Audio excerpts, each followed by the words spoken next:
Hotman Paris dan kawan-kawannya yang adalah lawyer dari Bapak Prabowo Subianto dan Gibran Rakabuming Raka dikecam habis-habisan oleh pendukung Bapak Anies Rashid Baswedan. Dan yang lebih sadisnya, ketika ada seorang bocil SMP yang mengecam Bapak Hotman Paris dan kawan-kawannya ini. Assalamualaikum warahmatullahi wabarakatuh. Salam Om Swastiastu, Namo Buddhaya, salam kebajikan dan salam sejahtera untuk kita semua.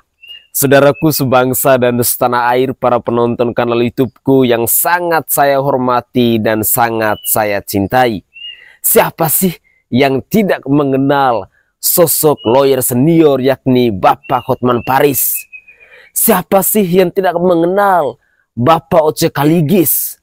Atau siapa sih yang tidak mengenal Bapak Otto Hasibuan yang saat ini mereka adalah lawyer dari Bapak Prabowo Subianto dan Bapak Gibran Rakabuming Raka. Menariknya, dalam cuplikan video saya kali ini, saya hadirkan spesial ke hadapan pemirsa sekalian tentang kecaman-kecaman yang ditujukan kepada Hotman Paris dan kawan-kawan dari pendukungnya Bapak Anies Rashid Baswedan. Untuk lebih jelasnya, saya ingin mengajak pemirsa sekalian, mari kita cek bersama-sama cuplikan-cuplikan video berikut ini. Selamat menyaksikan. Mari kita simak pengacara tim TKN 02 atau Taman Kanak-Kanak Negeri Si Gibran, anak presiden ini. Pertama, ada Pak Yusril Iza Mahendra. Ini orang yang tidak berguna atau tidak bermanfaat dan pernah menjadi tersangka kasus korupsi karena terbukti 2 orang mantan Presiden Republik Indonesia yang memecatnya menjadi menteri, yaitu mantan Presiden Bapak Abdurrahman Wahid dan Bapak SBY. Yang kedua, ada Bapak Oce Kaligis. Ini mantan napi korupsi, penyuap hakim. Yang ketiga, ada Bapak Hotman Paris Hutapea. Pernah menjadi pengacara membela oknum jenderal polisi gembong narkoba terbesar. Yang keempat, ada Bapak Okto Hasibuan. Pernah menjadi pengacara membela seorang pembunuh. Jadi, sekarang kita sudah pada tahu bahwa orang-orang ini para gerombolan pengacara pembela orang-orang penjahat. Ini fakta, siapa yang ingin membantah? Ternyata ini semua adalah fakta. Siapa itu Bapak Yusril Iza Mahendra? Siapa itu Bapak Hotman Paris? Siapa itu Bapak Okto Hasibuan? Dan siapa itu Bapak Oce Kaligis? Semuanya adalah manusia-manusia penjahat menurut pandangan dari bocil SMP ini yang sering kali tampil, yang sering kali berseliweran di media sosial dengan kecaman-kecamannya yang begitu pedas. Tapi apa ketika kita melihat seorang bocil yang beraninya mengecam seorang Hotman Paris yang adalah lawyer yang terkemuka, dan juga Bapak Yusril Iza Mahendra yang kita ketahui bersama-sama bahwa beliau ini adalah seorang ahli hukum tata negara. Siapa sih lagi? Oce Kaligis dan juga Bapak Okto Hasibuan. Benarkah mereka ini semua adalah manusia-manusia penjahat yang saat ini sedang membela kelompok-kelompok penjahat itu? Mari kita lanjutkan lagi. Secara logika berpikir juga, bayangkan saja kita bicara tadi dengan Pak Oce, sudah ada dan mereka ikut di dalam debat. Sudah ikut dalam debat. Artinya legal standing dari Pak Prabowo kan sudah jelas diakui oleh nomor 1 dan nomor 3. Kalau tidak, legal standingnya tidak jelas, bagaimana dia ikut dalam satu debat? Nah, itulah mungkin yang saya sampaikan. Hal-hal banyak lagi yang bisa disampaikan oleh teman-teman yang lain. Tapi itulah poin yang paling penting. Kami yakin permohonan itu tidak akan diterima karena cacat formil dan tidak berdasar. Terima kasih teman-teman. Pak Hotman mungkin. Di negara manapun di dunia ini ada prinsip hukum yang paling basic, yaitu acknowledgement by conduct. Perbuatan merupakan pengakuan, ya. 2 kali dalam pemberian nomor, 2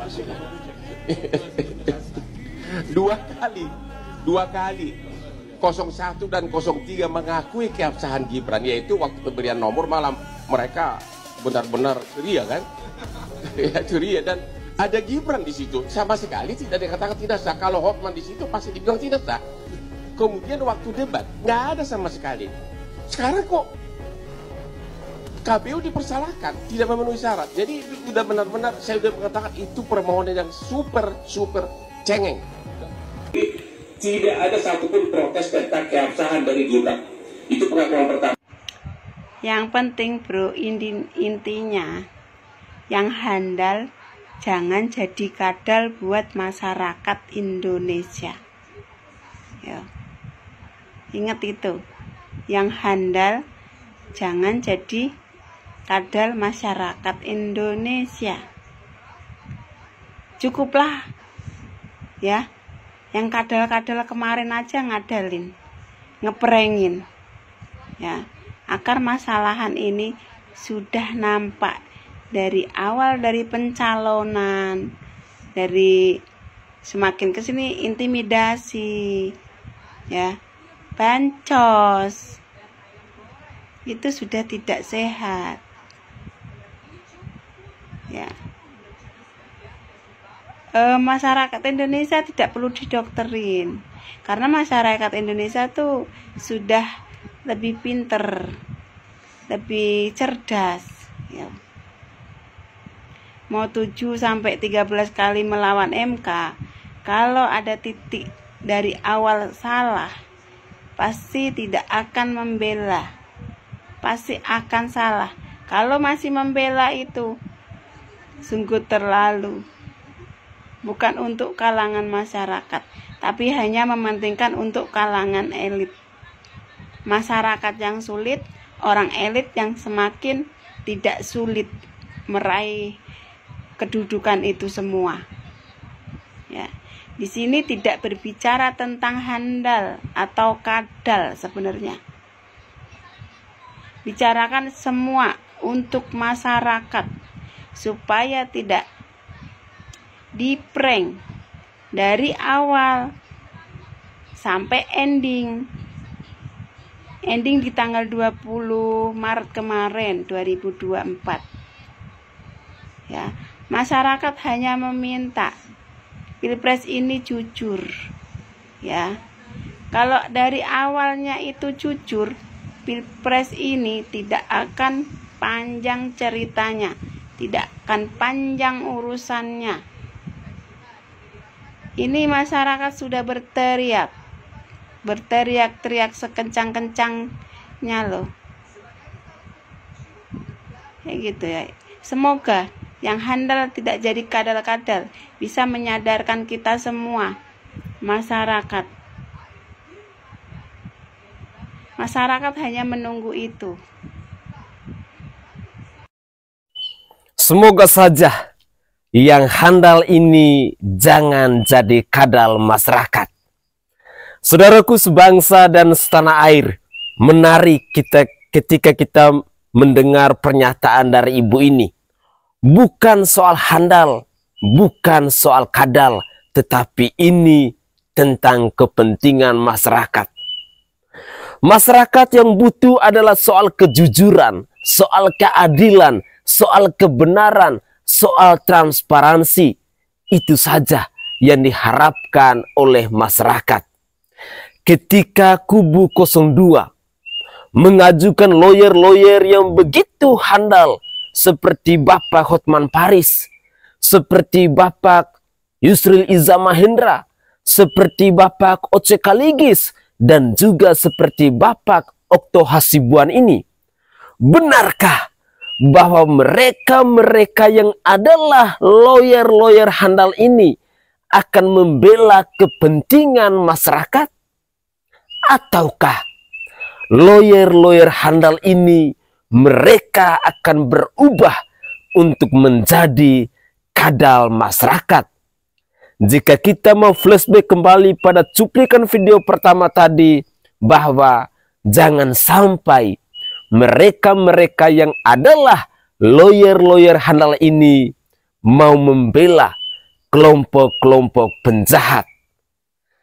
Saudaraku, saya sangat yakin dan percaya bahwa rakyat Indonesia hari ini sudah sangat cerdas dalam menilai sebuah persoalan, dan apalagi persoalan tentang pemilu 2024 yang sejak dari awalnya memang sudah bermasalah ketika Gibran Rakabuming Raka maju sebagai cawapres dengan pelanggaran konstitusi di Mahkamah Konstitusi yang mengorbankan pamannya yang bernama Paman Usman ini harus dicopot dari jabatannya oleh MK.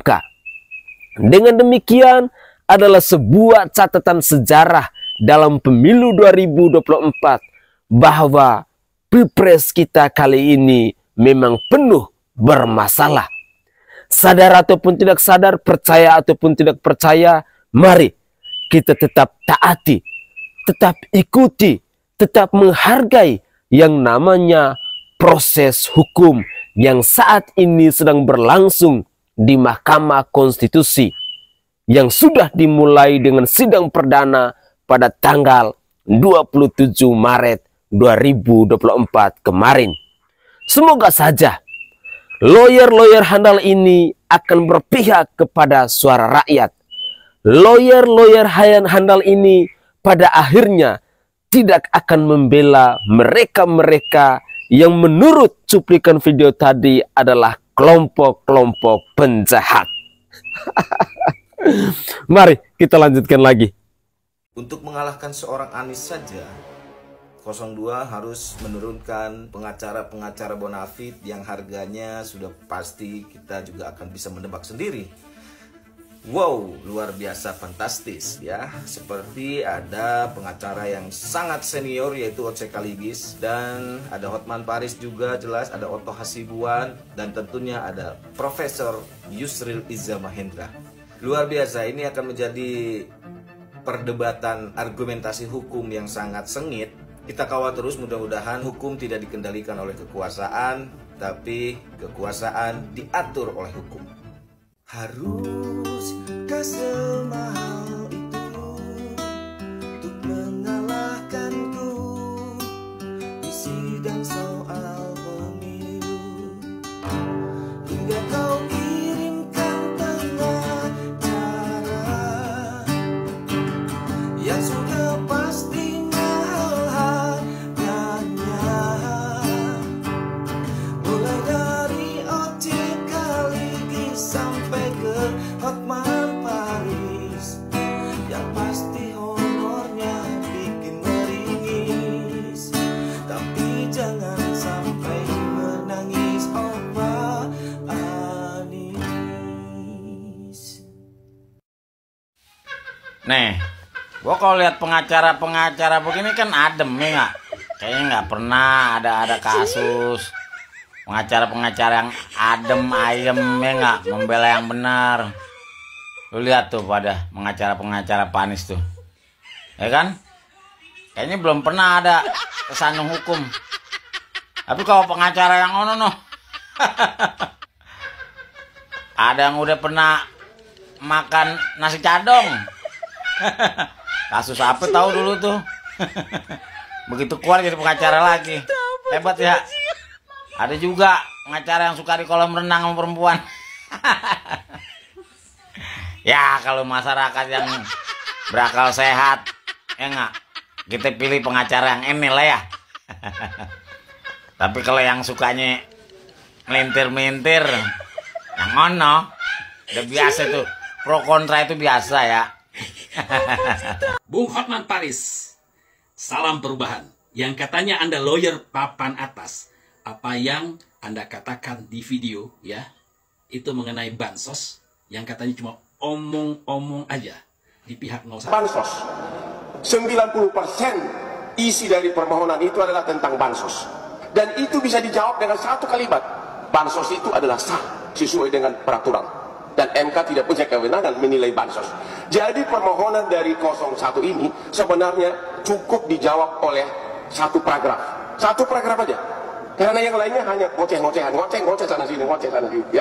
Hanya satu, bansos itu adalah sah sesuai dengan undang-undang. Karena kalau tidak sah, KPK udah turun.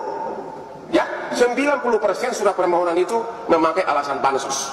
Jawabannya hanya satu, bansos adalah sah, dan oleh karenanya jawaban kamu permohonan kamu ngoceh lagi, ngoceh dan cengeng. Udah. Nah, Bung Hotman Paris yang katanya glamor, kaya raya dan keren, ya, yang tak pernah terima bansos. Jadi dia tak pernah paham mana itu bansos dan mana itu sogokan. Anda cuma menang di jas mahal dan berlian di tangan. Belum tentu otak juga mahal. Lawyer papan atas, ya, seperti Anda juga punya keterbatasan. Bansos itu ya dikeluarkan atau diterbitkan demi saat keluarkan negara dalam keadaan bencana. Tapi ya itu baru sah. Kalau di saatnya Pilpres, bansos pakai merek paslon 02. Hanya nyogok berkedok bansos. Paham nggak Anda? Nih, lihat. Minyak goreng dengan geger. Netizen unggah video tumpukan minyak goreng bansos di gudang malah dikasih stempel paslon 02. Apa yang maksudnya? Terlihat dalam video banyak tumpukan minyak goreng dengan stempel paslon nomor 2. Mau kami pertegas lagi ya, Bung. Itu nyogok atas nama bansos. Jadi kalau bansos tak perlu ada merek paslon 2. Ya, nah Bung, ini saya kasih pemahaman agar Anda paham dan tidak cengeng nantinya. Menarik ketika pendukung dari Bapak Anies Baswedan ini membongkar soal bansos. Ya, beberapa waktu yang lalu juga heboh di media sosial ketika Menteri Sosial Ibu Tri Risma Maharini hanya mengatakan bahwa bansos yang saya kelola hanya senilai 87 triliun rupiah. Padahal pernyataan dari Menteri Keuangan Ibu Sri Mulyani mengatakan bahwa total anggaran bansos yang sudah digelontorkan mencapai 495 triliun lebih.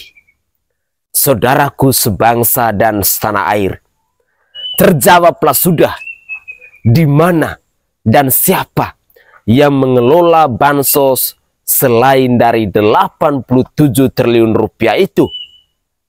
Apakah Bapak Presiden Joko Widodo? Ataukah apakah ini merupakan upaya sogok seperti yang kita saksikan dalam cuplikan video tadi? Menarik ketika seorang Hotman Paris berbicara soal bansos, tapi saya sangat yakin dan percaya bahwa seorang Hotman Paris belum pernah dan mungkin tidak pernah mengalami ataupun menerima yang namanya bantuan sosial itu. Karena kita ketahui bersama-sama siapa itu Hotman Paris. Seorang miliarder, seorang lawyer yang harus jika orang membutuhkan, butuh cuan yang banyak. Dengan demikian, saya berharap bahwa suara rakyat yang mereka sampaikan ini semoga bisa didengarkan oleh Bapak Hotman Paris. Jangan sampai yang handal benar-benar jadi kadal yang biasanya cuma bisa untuk membela kelompok-kelompok penjahat.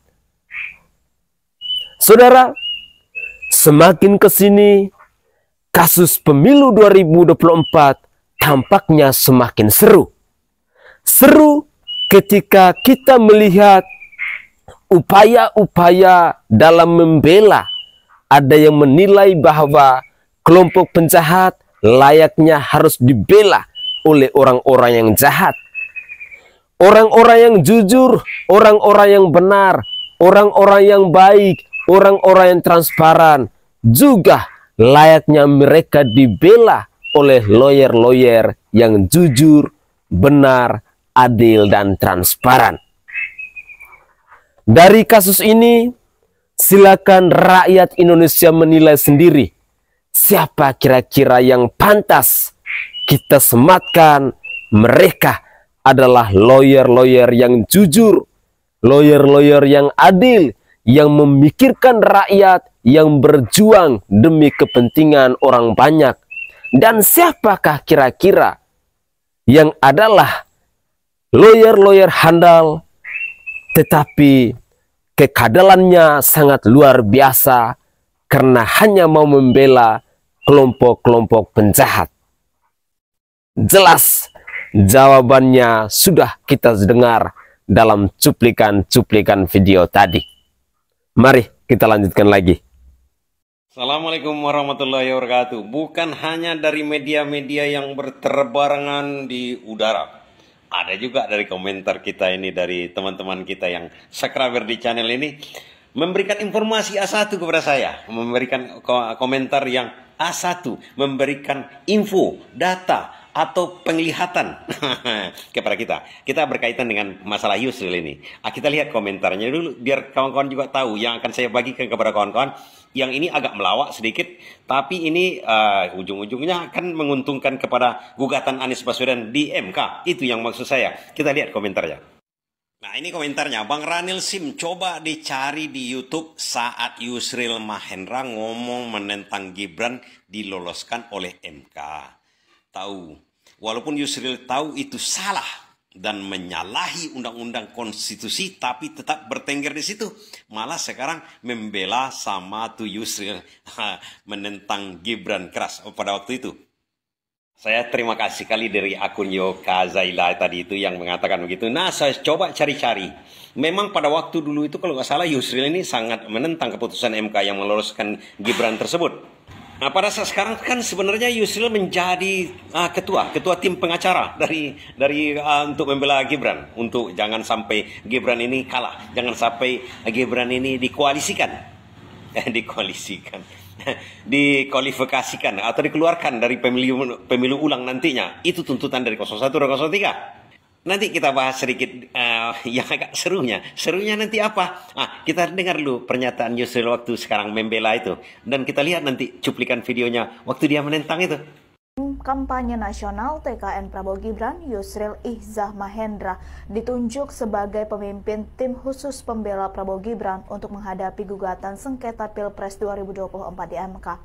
Bahwa apa yang dimohon itu sulit sekali untuk dikabulkan oleh Mahkamah Konstitusi ya. Oleh karena fakta yang tidak dapat dibantah adalah bahwa selama ini kedua pasangan calon itu tidak pernah mempersoalkan keabsahan dari Pak Prabowo dan Pak Gibran itu sebagai pasangan calon. Dan rakyat menjadi saksi ketika semua mereka, tiga paslon itu melakukan debat capres dan debat cawapres, ya, dan tidak ada mempersoalkan bahwa ini tidak sah, ini tidak qualified, ya.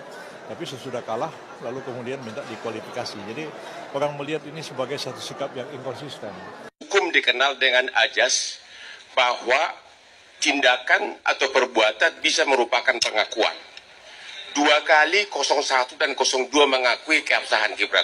Waktu pendaftaran mendapat 01 dan 03 2 kali mengakui keabsahan Gibran. Waktu pendaftaran di KPU mendapatkan nomor. Ya, malah mereka pesta pora berdiri, ya. Berdiri 01, 02, 03 berdiri, tidak ada satupun protes tentang keabsahan dari Gibran. Itu pengakuan pertama. Pengakuan kedua, sebagaimana tadi Bung Otto bilang, dalam debat cawapres.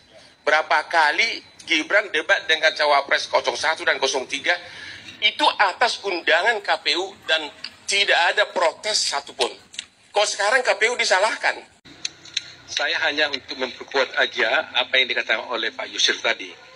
Bahwa Pak Yusril mengatakan dia optimis bahwa kita bisa menghancurkan semua serangan-serangan daripada pihak 01 dan 03 di dalam permohonannya.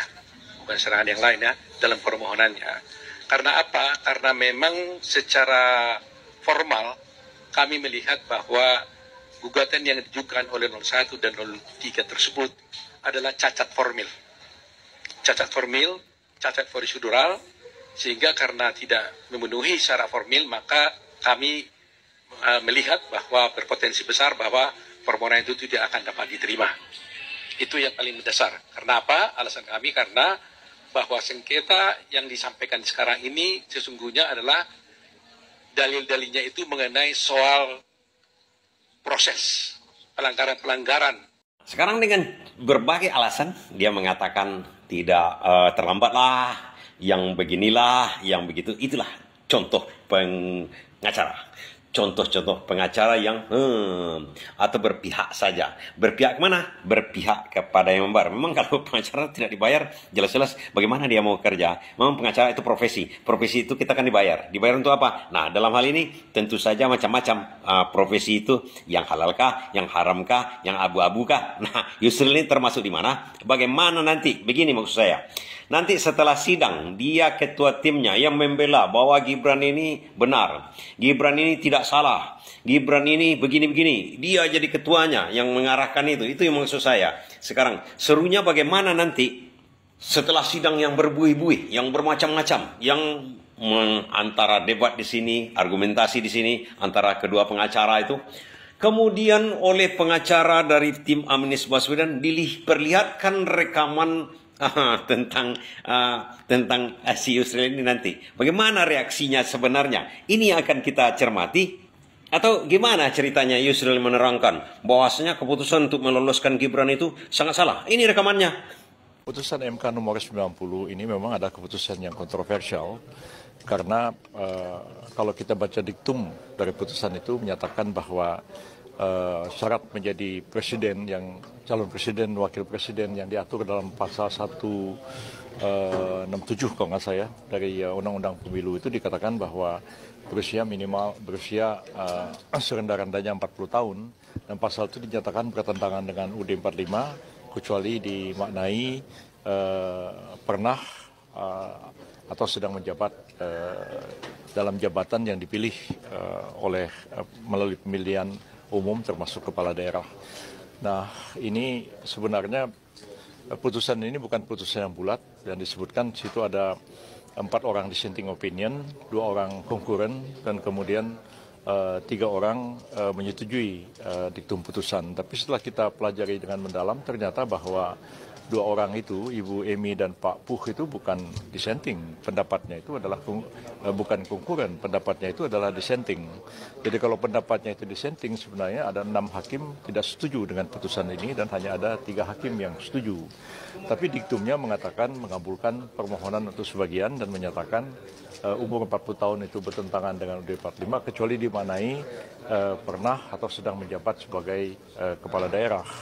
Nah, putusan diktum itu adalah putusan yang berlaku dan mengikat, tapi putusannya itu sendiri problematik dan saya kira ini bisa dianggap orang sebagai satu ada penyelundupan hukum di dalamnya, bisa ada bisa ada kesalahan, tidak nyambung dalam putusan itu sehingga kalau dilaksanakan nanti tentu akan menimbulkan permasalahan baru. Dan putusan itu memang tidak memerlukan perubahan terhadap undang-undang, tapi perlu peraturan KPU.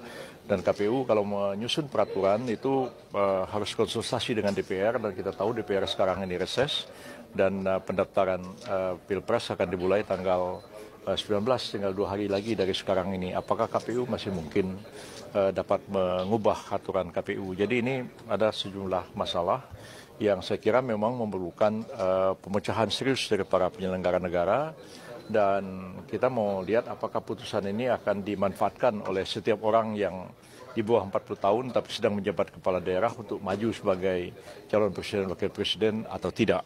Nah, kalau saya sih berpendapat itu kalau terjadi pada saya katakan ya terima kasih MK Anda sudah beri keputusan dan membuka pintu bagi saya di bawah 40 tahun dan kebetulan jadi kepala daerah atau pernah menjadi kepala daerah untuk mencalonkan diri sebagai presiden dan wakil presiden, tapi saya tahu ini putusan kontroversial daripada menimbulkan reaksi di tengah-tengah masyarakat dan menimbulkan permasalahan legitimasi di belakang hari, ya saya terima kasih, tapi saya nggak usah maju aja deh daripada timbul masalah di kemudian hari. Saya kira mungkin itu merupakan satu cara yang bijak, ya, tapi pada akhirnya saya serahkan kepada siapa saja yang memenuhi kriteria untuk maju sebagai calon presiden wakil presiden sesuai putusan MK nomor 90 kemarin.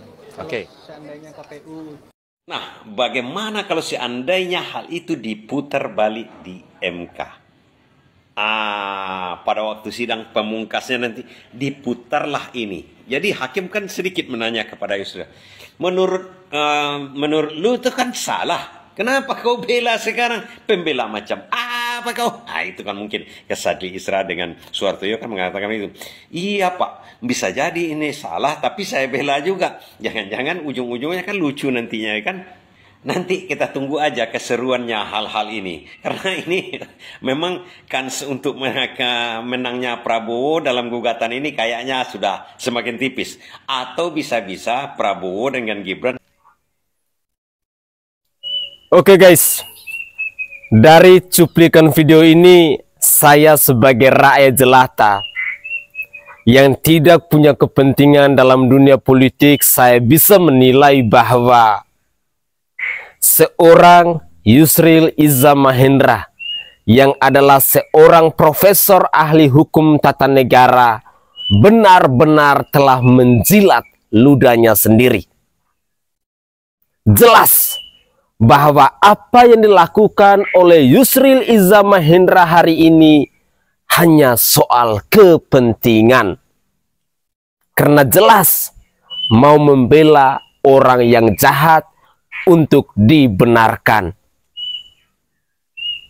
Mari kita rakyat Indonesia dengan rekam jejak digital ini, coba kita bersama-sama memviralkan pernyataan-pernyataan seperti ini agar tim kuasa hukum dari kelompok 01 dan juga kelompok 03 bisa menjadi bahan referensi dalam sidang di Mahkamah Konstitusi nanti. Dari cuplikan video ini juga saya mau katakan bahwa yang handal jangan mau jadi kadal. Jangan sampai kualitas Anda hilang di mata rakyat karena integritas Anda menunjukkan Anda membela orang yang salah untuk dibenarkan. Pernyataan Yusril Izzah Mahendra ini juga merupakan bukti nyata bahwa seorang lawyer belum tentu mengatakan bahwa benar adalah benar, salah adalah salah. Tetapi yang benar bisa disalahkan dan yang salah bisa dibenarkan. Itulah bukti nyata yang saat ini ditunjukkan oleh Yusril Izzah Mahendra.